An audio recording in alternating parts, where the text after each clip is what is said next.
Warahmatullahi wabarakatuh. Waalaikumsalam warahmatullahi wabarakatuh.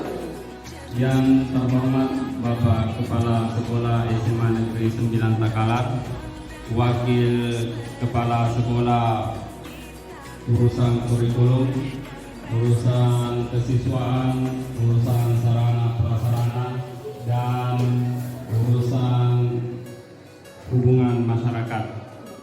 Yang kami hormati pula Bapak Ibu Guru SMA Negeri 9 Takalar, yang kami hormati dan kami banggakan, anak-anakku siswa-siswi SMA Negeri 9 Takalar yang sempat hadir pada kegiatan pembahasan materi modul 1.4 penerapan budaya positif di sekolah yang akan disampaikan oleh Bapak Irwan SPD MPD selaku calon guru penggerak Angkatan 6 Kabupaten Takalar.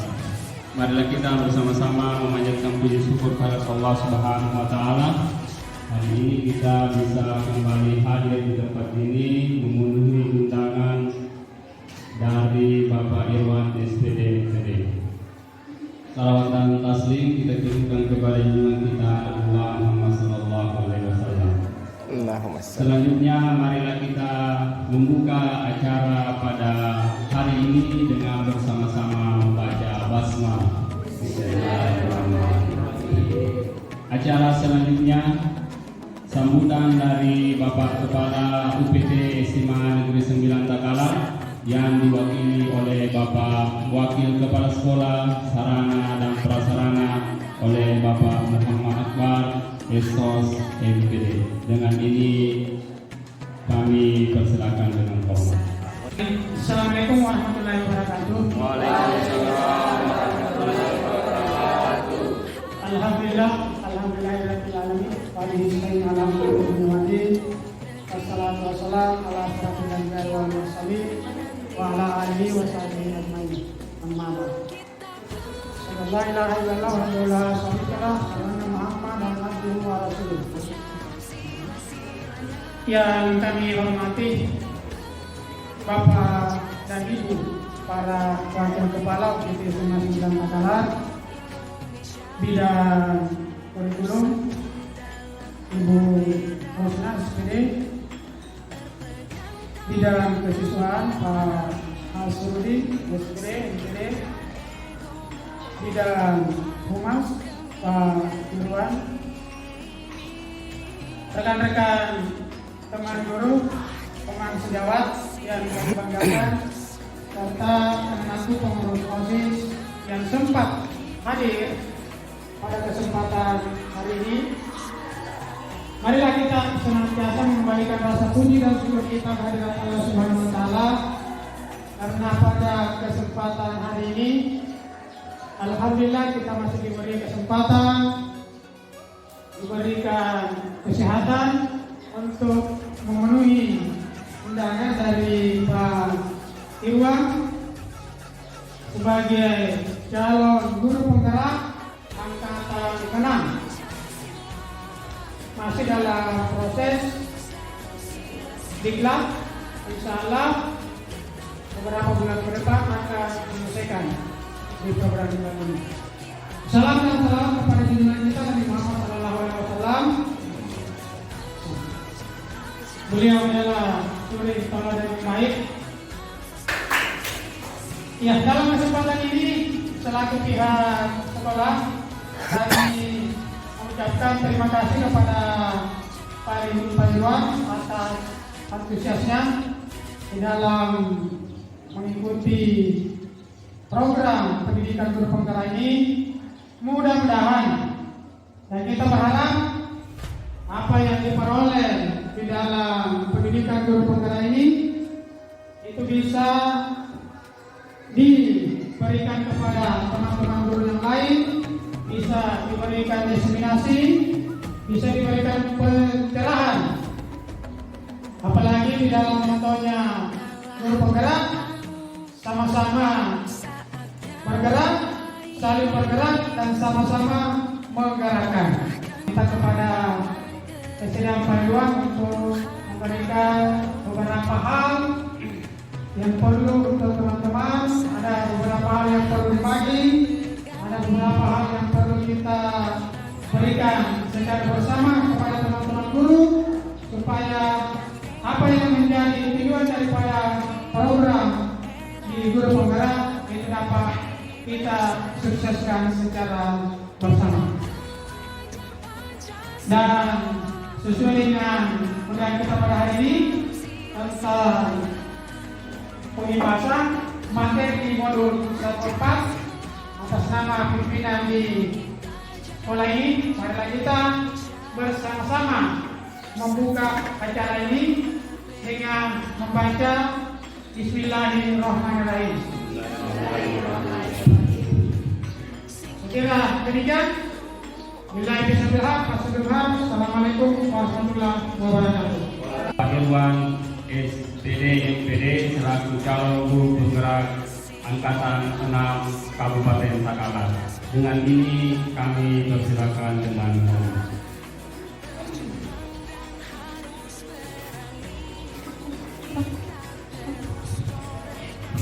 baik, terima kasih kepada Pak Ahmad selaku moderator. Bismillahirrahmanirrahim. Assalamualaikum warahmatullahi wabarakatuh. Pertama-tama yang saya hormati Bapak Kepala UPT SMA Negeri 9 Takalar yang dalam hal ini karena beliau ada kegiatan yang tak kalah pentingnya sehingga diwakili oleh salah satu wakil kepala sekolah bidang sarana dan prasarana Pangkat. Yang saya hormati pula Bapak Wakase Kesiswaan Pak Udin, Ibu Wakase Kurikulum Ibu Rosna, beserta para Bapak Ibu yang sempat hadir serta anak-anakku sekalian dari rata-rata pengurus OSIS senior ini. Saya mengucapkan banyak terima kasih atas kesediaannya untuk ikut mengikuti kegiatan saya. Salah satu tugas yang saya pelajari di pendidikan guru penggerak, perlu Bapak Ibu ketahui bersama bahwa di dalam pendidikan guru penggerak itu ada 10 modul. Jadi ini modul 1.4 itu maksudnya di modul 1 itu terdiri dari 4 modul, mulai dari 1.1, 1.2, 1.3 dan 1.4. A.9 maksudnya itu ini tugas yang ke-9 di modul 1.4. Jadi setiap modul itu ada beberapa tugas, mulai dari materi, mulai dari diri, eksplorasi konsep, ada demonstrasi konseptual, kemudian ada ruang kolaborasi, kita berdiskusi dengan teman-teman, ada koneksi antar materi sampai kepada jurnal mingguan, dan terakhir ini aksi nyata. Jadi aksi nyata ini merupakan tugas akhir dari setiap modul yang harus kita laksanakan, kita kerjakan hasilnya di sekolah masing-masing, dan ini yang kita akan buat dalam bentuk laporan, baik dalam bentuk video, infografis, dalam bentuk presentasi dan sebagainya, yang menjadi kebiasaan bersama yang akan dilakukan secara terus-menerus sehingga menjadi suatu kebiasaan. Saya contohkan seperti ini, baik guru ataupun siswa, kita punya disiplin positif itu, misalnya hadir di sekolah harus jam berapa? Sudah tahu ya?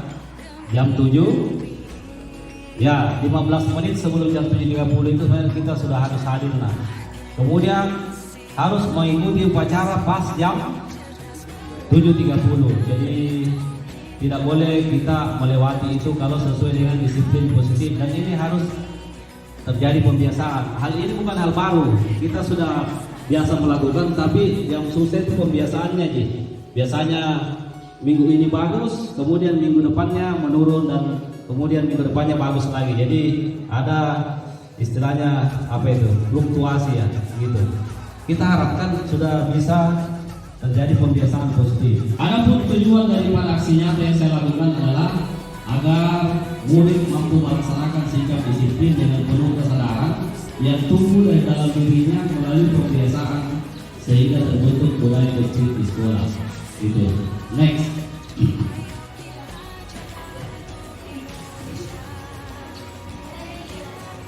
Ya, tolak ukur ini sama dengan indikator keberhasilan. Selanjutnya ada di next Pak. Ya, melalui pembiasaan disiplin positif, masalah pelanggaran disiplin murid di sekolah dapat berkurang sehingga membentuk budaya positif.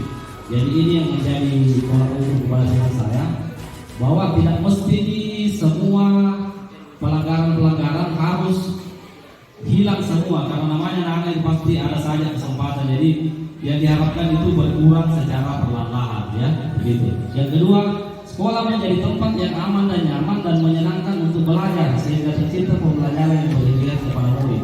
Jadi sekolah itu harus menjadi tempat yang aman dan nyaman, bukan untuk tempat berkelahi dan lain-lain, ya. Jadi kita harus yang menjaga itu kita semua yang ada di sini, selain guru, siswa juga ikut berpartisipasi. Ketiga, menumbuhkan budaya positif di kelas dan di sekolah melalui kesepakatan kelas. Nah, ini biasanya kesempatan kelas itu dilakukan oleh bapak ibu guru yang mengajar. Sebelum mengajar ada yang kita sepakati biasa. Misalnya jam berapa harus masuk, ketika keluar harus kita izin, dan ketika bertanya harus angkat tangan. Begitu seterusnya. Apa yang diharapkan dari profil pelajar Pancasila yang pertama? Murid yang beriman dan bertakwa kepada Tuhan Yang Maha Esa serta berakhlak mulia. Jadi selain hubungan antara Allah, berakhlak mulia itu hubungan antara guru dengan sesama siswa, ya.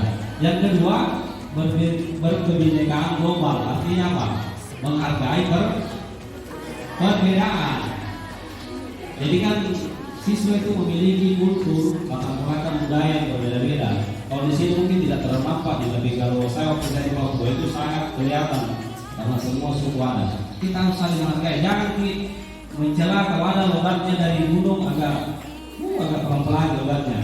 Ada dari Makassar mungkin ada yang seperti contohnya bahasa Makassar kalau rambut, kalau di sini di kampungnya Papua itu uyu, gitu. Jangan kita ketawa karena memang ini perbedaan kultur. Itulah yang berkebinekaan global yang dimaksud. Yang ketiga, memiliki sifat gotong royong. Gotong royong contohnya apa di sekolah? Membersihkan lingkungan sekolah. Kelas. Jangan salah mati Pak Udin teriak, Ibu Ariati teriak, tidak ada yang peduli. Selain itu, berkaitan dengan teman, gotong royong itu kalau ada teman yang sakit, ada yang kesulitan dibantu, itu juga termasuk gotong royong. Saya lihat sudah berjalan setiap hari Jumat, ya. Apa namanya itu? Yang bawa karton itu. Ya, sejak kalimat, ya itu sudah bagus, ya. Itu salah satu contoh profil pelajar Pancasila. Yang keempat, bernalar kritis. Apa yang dimaksud bernalar kritis? Mampu mengolah segala informasi yang masuk. Jadi semua informasi kita telah mentah-mentah. Kalau ada hal yang disampaikan oleh guru dan tidak sesuai, boleh kita sampaikan, boleh kita diskusikan. Bahwa saya mau seperti ini. Kemudian yang kelima adalah mandiri dan yang keenam kreatif, ya. Oke, next. Ya, adapun lini masa adalah merupakan jadwal atau alur dari kegiatan saya. Yang pertama, berdiskusi dengan kepala sekolah sebagai pemangku kebijakan. Ini mohon maaf saya belum lakukan ini karena beliau tadi pagi saya sama ngomongin, tapi beliau ada halangan, jadi ada yang saya sampaikan kepada salah satu wakil kepala sekolah saja. Yang kedua, melakukan sosialisasi budaya positif kepada teman sejawat sebagai kolaborator seperti yang saya lakukan sekarang ini. Yang ketiga, membuat keyakinan kelas bersama para murid. Nanti ada contohnya itu yang saya sudah buat di salah satu kelas, ya. Next.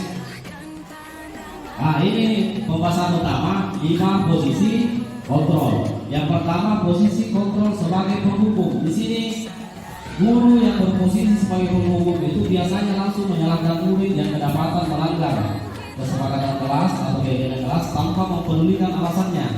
Jadi kalau kedapatan melanggar, pokoknya ini dia akan berbicara dengan nada keras, menunjuk-nunjuk, berkacak pinggang, membentak, dan terlihat sangat emosional. Bahkan hukuman fisik ataupun verbal kata-kata akan diberikan kepada murid tersebut. Hal ini mengakibatkan murid menjadi dendam, marah, malu, tidak suka, dan dampak negatif lainnya. Next.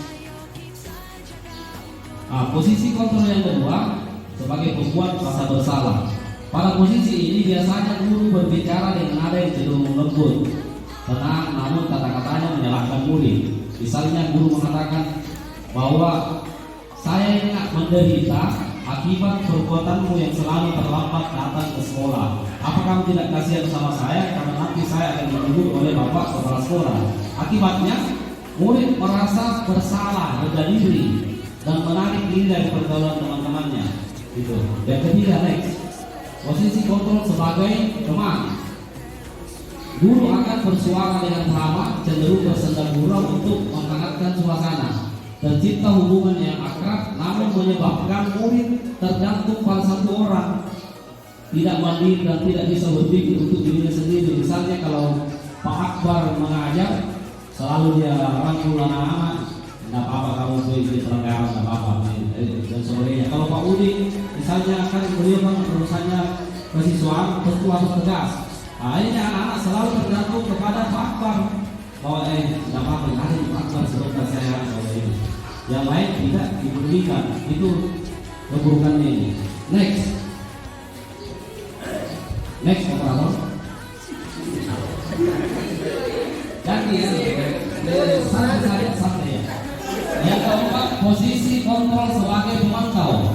Guru bersuara datar, tidak emosional, tidak bersenda gurau, serta mengarahkan murid pada konsekuensi peraturan. Langsung dia sebutkan peraturan yang ada yang dilanggar.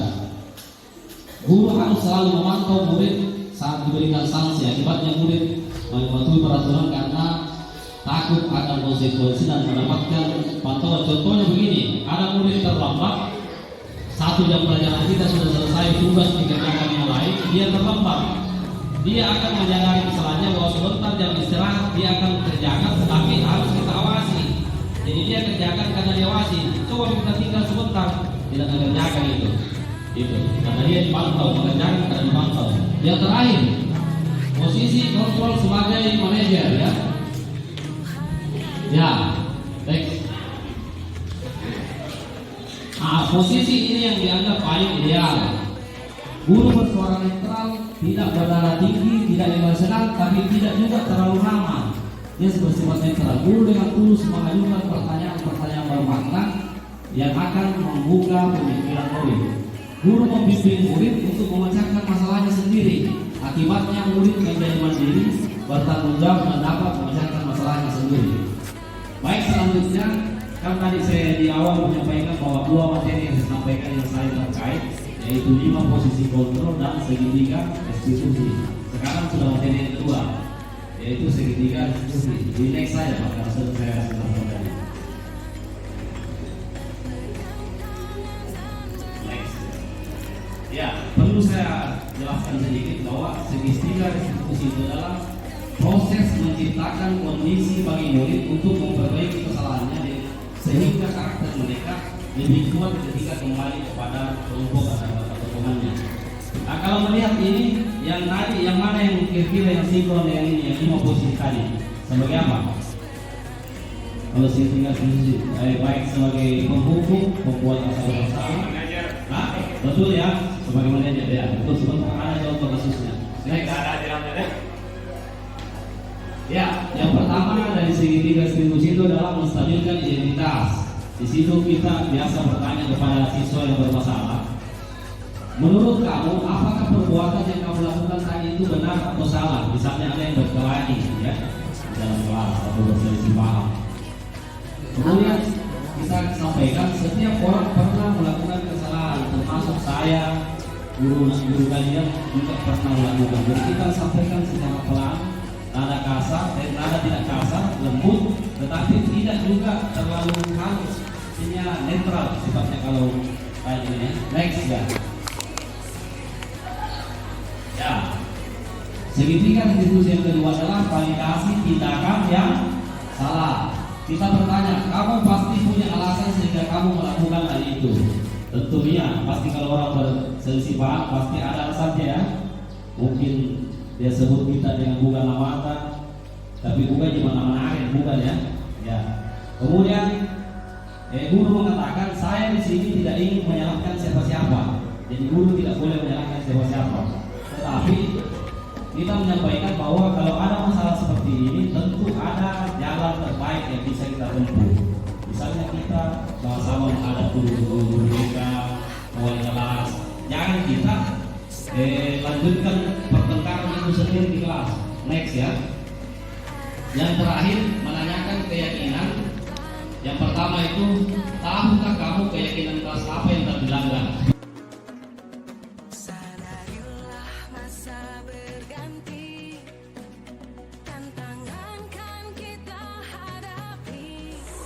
Baik, assalamualaikum warahmatullahi wabarakatuh. Waalaikumsalam warahmatullahi wabarakatuh. Selamat pagi.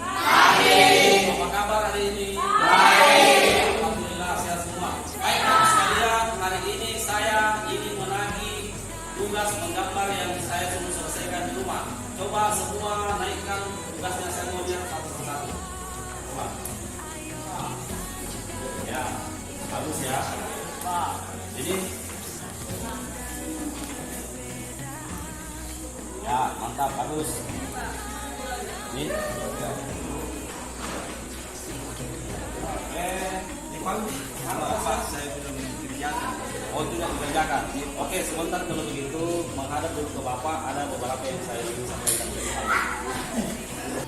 Kenapa kamu tidak mengerjakan?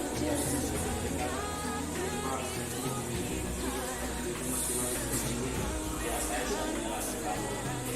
Salah satu tujuan admin harus bisa mengatur waktu, kapan harus berpikir, kapan harus belajar mengerjakan tugas.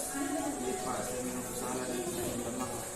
Ya, kita kan telah membuat kesepakatan kelas, kelas. Kira-kira kamu paham apa yang telah melanggar dengan apa yang melanggar ini? Ini Pak, saya telah melanggar itu dengan tanggung jawab dengan tidak mengerjakan tugas.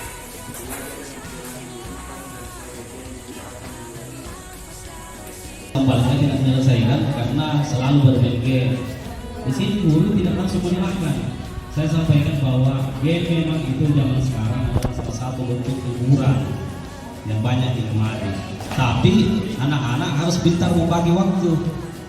Kapan waktunya belajar, kapan waktunya beribadah, ya. Kapan waktunya bermain. Jangan semua waktu dihabiskan untuk bermain. Yang terakhir, yang ketiga, di masa saya itu adalah membuat keyakinan kelas.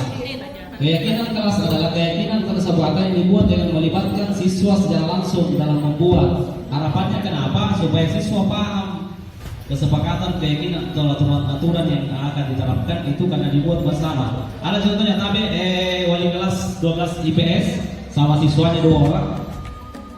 Maju gitu. Tapi siapa? Astina sama siapa tadi? Aisyah. Ya ini yang tadi ada kasus itu kan. Ya. Ini sampai ya. Jadi buat sendiri nih ya. Jadi saya baca contohnya di belakangnya nih. Saya baca aktif dan bersemangat mengikuti pembelajaran. Maksudnya ketika ada guru yang mengajar, jangan ada yang tidur di belakang. Ada yang sibuk bicara sendiri ya. Tidak boleh seperti itu ya. Kemudian yang kedua, datang ke sekolah tepat waktu. Nah ini Naren tadi ini banyak yang jadi Naren di sini. Tidak, gitu ya. Kemudian saling membantu ketika teman ada kesulitan. Sudah berjalan juga Jumat apa namanya? Jumat sedekah ya sudah bagus. Kemudian apa itu? Budayakan 3S, senyum, sabar, dan salam. Assalamualaikum warahmatullahi wabarakatuh. Terima kasih atas kedatangan teman-teman guru dari sekolah Wali untuk mengikuti kegiatan MGMP Seni Budaya dan yang tidak sempat hadir dalam rumah sakit. Alhamdulillah masih ada yang bisa sempat hadir. Puji syukur kita panjatkan kepada Allah Subhanahu wa Ta'ala atas berkat-berkat dan hidayahnya sehingga acara kegiatan MGMP kita ini bisa terlaksana. Kemarin itu terkendala oleh jalan berhubung sampai corak, alhamdulillah sekarang sudah baik. Adapun lini masa itu urutan daripada kegiatan saya. Yang pertama tentu saya harus berdiskusi dengan kepala sekolah sebagai pemangku kebijakan. Saya harus izin dulu dengan kepala sekolah. bahwa saya akan melakukan pengikhlasan salah satu materi saya yang saya pelajari di pendidikan guru penggerak. Kemudian melakukan sosialisasi budaya positif kepada teman sejawat sebagai kolaborator ini. Salah satu teman sejawat itu ini teman-teman GP, teman-teman komunitas GP sudah lakukan. Yang ketiga ini membuat keyakinan kelas bersama para murid. Oke.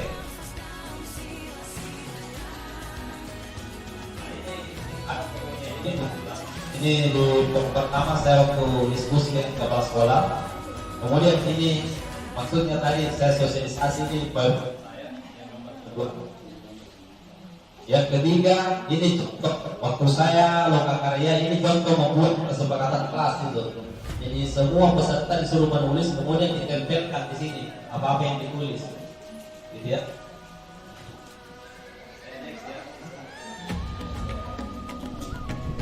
Ya ini materi inti yang saya mau sampaikan. 5 posisi kontrol. Yang pertama posisi kontrol sebagai penghukum. Apa itu? Kita lihat di sini sebagai penghukum itu guru berposisi sebagai penghukum biasanya langsung menyalahkan murid yang kedapatan melanggar kesepakatan kelas tanpa mempedulikan rasanya. Pokoknya kalau terlambat, kamu kenapa terlambat lagi?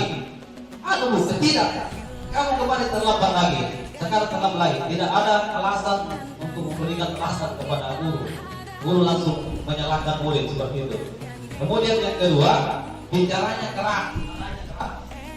Kemudian menunjuk-nunjuk bahkan siswa bisa juga berkaca pinggang, membentak dan terlihat sakit. Kenapa dia emosional? Karena si guru sudah sudah tiap hari terlambat ya. Ya, itu posisi. Yang kedua, yang ketiga biasanya ada hukuman fisik atau verbal ya. Hukuman fisik yang dikasihkan itu disuruh lari keliling lapangan kasih anak-anak. Kadang-kadang 3 kali, 2 kali. Ya. Jadi sebentar di akhir itu ada cara yang lebih bagus. Makanya saya paparkan 5 ini.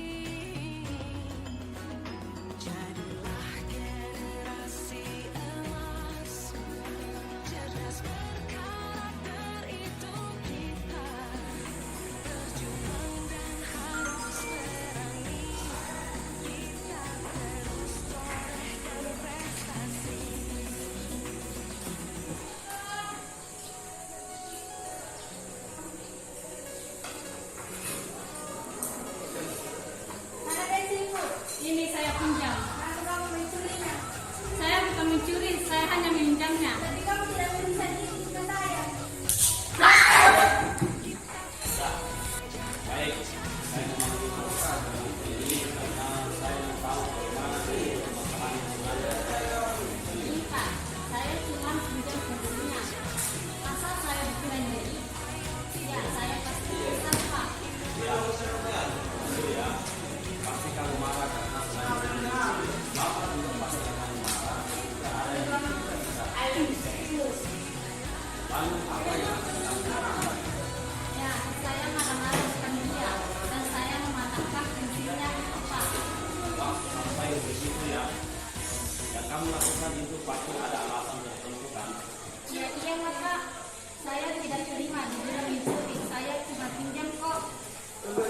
Baik, mempertahankan sesuatu atau ada yang mencuri. Lalu sebelumnya kamu meminta izin sebelum mengambil pensil kemarin. Ya, saya memang tidak bilang secara langsung, Pak. Tapi dia lihat saya mengambil pensilnya. Tapi kan tidak harus sampai dengan saya mencuri, Pak. Ya baik, coba kamu ingat lagi apakah perbuatan yang kamu lakukan itu baik atau tidak? Keyakinan kelas apa yang telah kamu lakukan? Pak, yang pertama, saya telah melanggar etika dengan mengambil barang orang lain tanpa izin. Dan yang kedua, saya tidak menghargai orang lain karena telah merusak barang orang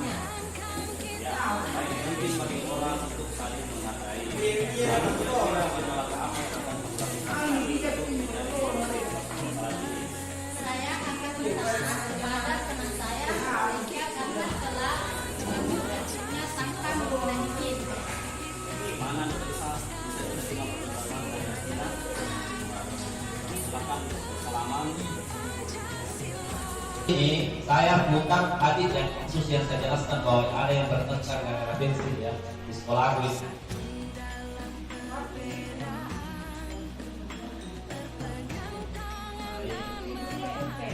Iya. Punya Serina ambil bensin apa izin. Kemudian yang punya dari saya ini maju. Bilang mana bisnis duit saya bilang kenapa tidak ini orang kita mau mencuri parah itu jadi kasusnya itu jadi di sekolah tuh saya kerja seperti itu bensinnya apapun temannya dia pokok itu nih kodam jadi makanya pembelajaran berdiferensiasi itu kalau guru merdeka kita harus belajar sesuai dengan minat kemudian melayani betul-betul kebutuhan murid. Tidak dibilang 36 orang dalam kelas harus beda-beda. Kan ada asesmen diagnostik di awal. Asesmen diagnostik itu kita kenali apa menjadi kelebihannya anak, apa menjadi kekurangannya, apa minatnya. Begitu. Kemudian setelah itu diamati ketika kita belajar di kelas. Ada 3 gaya belajar itu. Ada anak suka visual, melihat. Ada auditori, mendengar. Ada kinestetik, dipraktikkan, dibermengerti, misalnya tari. Kalau yang sifatnya visual, dikasih lihat juga kalau di LCD atau ada bacaan, ada kita putar, paham nih. Ada yang kita jelaskan saja dengan kata-kata, dia paham. Bisa dilakukan. Ada dipraktikkan bikin estetik. Jadi itu 3 gaya belajar, itu yang dituntut di pembelajaran berdiferensiasi di kurikulum merdeka ya. Oh, kita harus mengajar sesuai dengan apa yang betul-betul dibutuhkan oleh murid. Makanya ada asesmen di awal. Kita harus tahu. Dan tidak boleh lagi kita mengeluarkan termasuk dosa guru yang saya lakukan selama ini itu kalau ada yang saya suruh misalnya di depan kita menggambar ada yang tidak bawa saya keluarkan. Sebenarnya tidak boleh. Ini yang dipelajari di guru penggerak itu tidak boleh kita mengeluarkan murid gara-gara tidak membawa peralatan. Kita carikan solusi yang lain. Jadi saya solusi kemudian di sekolah itu saya ambil kertas, saya ambil kertas ABS. Baru kebetulan ada bensin di sekolah. Saya siapkan ya dulu waktu ujian nasional. Tapi saya bilang ini karena kamu sudah saya kasih fasilitas. Jaga dengan baik. Tadi kan di masa saya 3 ingin kepada kepala sekolah, kemudian sosialisasi. Sekarang yang terakhir membuat keyakinan kelas bersama murid. Nah, keyakinan kelas atau kesepakatan yang dibuat melibatkan secara langsung sehingga harapannya mereka lebih sadar dan bertanggung jawab dengan apa yang telah mereka tulis sendiri sehingga tercipta budaya positif di sekolah atau disiplin positif. Artinya begini. Kenapa kita libatkan mereka menulis supaya kalau berbuat kesalahan kita yang tulis ini beda kalau peraturan yang sudah dicetak di kantor kalau langsung ditempel pada tahu anak-anak beda itu. Kalau ini harapannya supaya itu kesadaran dari diri bahwa ini saya tahu yang tulis ini saya dengan bapak ibu guru seperti ini. Jadi yang seperti yang saya sampaikan tadi di awal tidak langsung berubah secara total. Tetapi secara pelan kita bukan Tuhan yang bisa bilang kun fayakun pekerjaan tidak. Kita harus secara bertahap. Apalagi anak-anak ini kan karakternya berbeda-beda. Jadi harus sabar, pelan-pelan ya, begitu. Selanjutnya, ini contoh keyakinan kelas yang saya pernah buat. Yang tadi saya sudah sampaikan ya di lomba karya. Jadi kita membuat kemudian dijelaskan di depan teman-teman. Ini contoh membuat keyakinan kelas. Waktu itu kita berkarya kan ada materi juga, jadi kita peserta disuruh membuat keyakinan misalnya hadir di tempat berkarya tempat waktu istirahat juga gunakan istirahat sesuai dengan waktu yang ditentukan. Jangan pergi sholat makan tidur di sholat sebentar bangun apa gelap ini di mana semua di kosan ternyata pulang ke semua kita tidak tahu itu perlu. Baik, sudah selesai semua? Sudah. Ya, silakan. Silahkan kalian maju secara tertib menempelkan di depan hasil kesempatan kelas yang kita buat. Silakan. Ya. Oke, selanjutnya. Oke, next yang ketiga. Next yang keempat. Yang kelima selanjutnya muncul. Ya, next selanjutnya. Maju.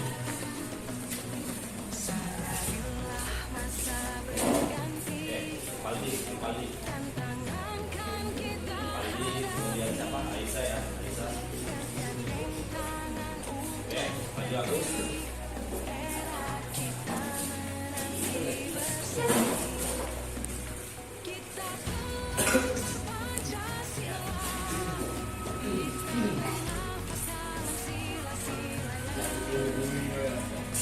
Yang paling belakang nak.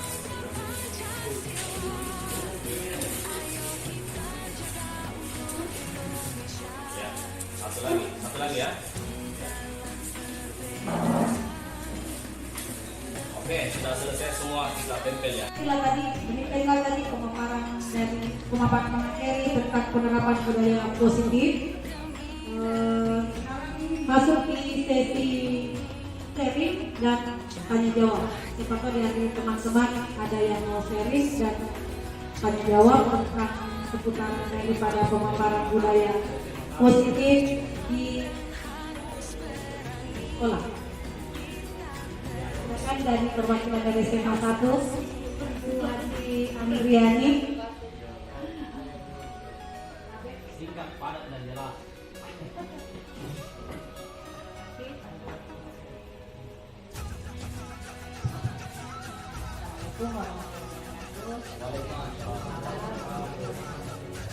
Tadi sangat menarik sekali ya Pak.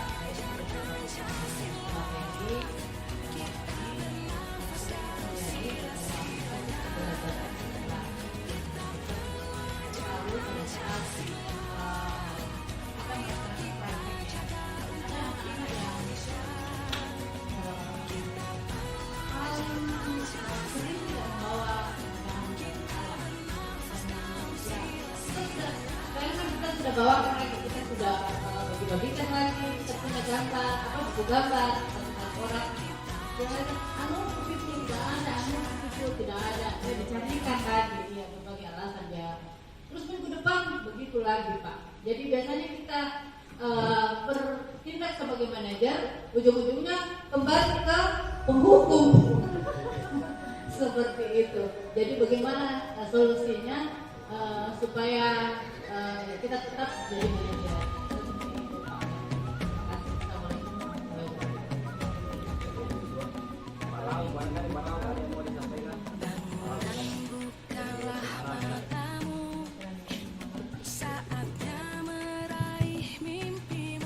Assalamualaikum warahmatullahi wabarakatuh. Waalaikumsalam. Kira-kira saya mungkin menerima hadir masyarakat manajer atau manajer yang keyakinan kan, kelas. Kemarin kebetulan diadakan di sekolah seminar juga orang yang berbiasa dengan ngapain jadi dibahas masalah di SMA Menang Dalam. Sudah ada satu kelas yang berbeda. Kita dia sendiri yang membuat kesepakatan antara para siswa, baru disodorkan ke wanginya, kemudian sampai ke kesiswaan. Baik, demikian tadi atas dua rekan yang memberi pertanyaan. Satu itu pertanyaan dan yang satunya untuk penambahan di keyakinan dan Tuhan. Dan di mana-mana itu kita dalam sebagai guru pasti bawa ini emosi, ya. Siswa disuruh membawa sesuatu alat praktek dari minggu dari sekarang disuruh bawa cepat tidak bawa, cepat tidak bawa, otomatis pasti manusia normal pasti emosi. Ya. Terus Alhamdulillah di SMA 6 sudah keyakinan aturan sudah dijalankan dari sanksi yang anak-anak tetapkan sendiri, bukan aturan-aturan yang anak tetapkan sendiri. Jika dia melanggar berarti dia akan kena sanksinya sendiri. Jadi karena saya Pak Ketua tolong dijelaskan. Saya berdiri ya karena laki-laki bagus kalau berdiri. Ya. Jadi pertama saya ingin terima kasih atas pertanyaan dan pengalaman, berbagi pengalaman ini kalau yang penanya kedua pelaku. Yang pertama dari perwakilan teman dari SMA 1 Tangerang bahwa menurut beliau sebenarnya sudah biasa ingin menerapkan posisi sebagai manajer, tetapi karena kondisi dan situasional biasa yang ada di sekolah sehingga kadang-kadang kembali sebagai penghukum. Nah ini yang memang yang pernah kami diskusikan di salah satu ruang kolaborasi di tugas kami bahwa memang untuk menerapkan posisi manajer dengan menggunakan segitiga institusi ini bukan pekerjaan yang sangat mudah. Memang butuh kesabaran, kemudian kolaborasi. Karena begini, apa yang saya katakan itu kita harus membangun sebuah sistem dulu di sekolah. Kalau satu orang yang melaksanakan ini, kemudian teman yang lain tidak, maka si anak ini pasti akan kembali kepada kebiasaan itu. Karena dia beranggapan bahwa ini Bu Adriani sama Ibu Satria dia menerapkan ini, yang lain itu tidak. Nah itu. Jadi yang pertama itu kolaborasi dulu kita dengan teman-teman, bangun komitmen bersama. Itu yang susah karena apalagi kalau sekolah besar banyak ini pikiran yang macam-macam. Itu. Baik Bapak Ibu dan anakku sekalian, sebelum kita akhiri, mari kita membangun semangat kita dengan sebuah yel-yel. Budaya positif. Yes. Merdeka belajar. Oke. Mantap. Ya, saya kembalikan kepada pembawa acara. Baik, demikian pemaparan dari Pak Pemateri Pak Irwan tentang penerapan budaya positif. Mudah-mudahan bisa diambil hikmahnya dari pembelajaran yang Bapak Irwan paparkan. Untuk mempersingkat waktu, ditutuplah acara tentang pemaparan budaya positif di sekolah. Dengan ucapan wabillahi taufiq wal hidayah. Wassalamualaikum warahmatullahi wabarakatuh. Warahmatullahi wabarakatuh. Saya selaku wakil kepala sekolah mengucapkan terima kasih kepada Pak Irwan yang telah melakukan sosialisasi tentang ilmu dan pengetahuan yang telah didapatkan selama mengikuti pendidikan guru penggerak. Semoga hal ini bisa memberikan dampak positif bagi sekolah kita, dan semoga ada lagi guru yang lain dari SMA 9 Takalar yang bisa mengikuti pendidikan guru penggerak seperti Pak Irwan. Assalamualaikum warahmatullahi wabarakatuh. Assalamualaikum warahmatullahi wabarakatuh. Saya Ibu Rosna, teman sejawat dari Pak Irwan. Mewakili semua teman guru mengucapkan terima kasih atas materi pengimbasan yang telah disampaikan, yang menurut kami sangat bermanfaat, dan kami akan berusaha menerapkannya agar tercipta budaya positif dan profil pelajar Pancasila di sekolah kita. Demikian, wassalamualaikum warahmatullahi wabarakatuh. Assalamualaikum warahmatullahi wabarakatuh. Saya Ibu Sakia, teman sejawat dari Pak Irwan. Di sini saya akan mengucapkan terima kasih atas sosialisasi budaya positif yang telah disampaikan kepada kami. Semoga kami bisa menerapkan budaya positif di sekolah kami. Demikian. Assalamualaikum warahmatullahi wabarakatuh. Bismillahirrahmanirrahim. Assalamualaikum warahmatullahi wabarakatuh.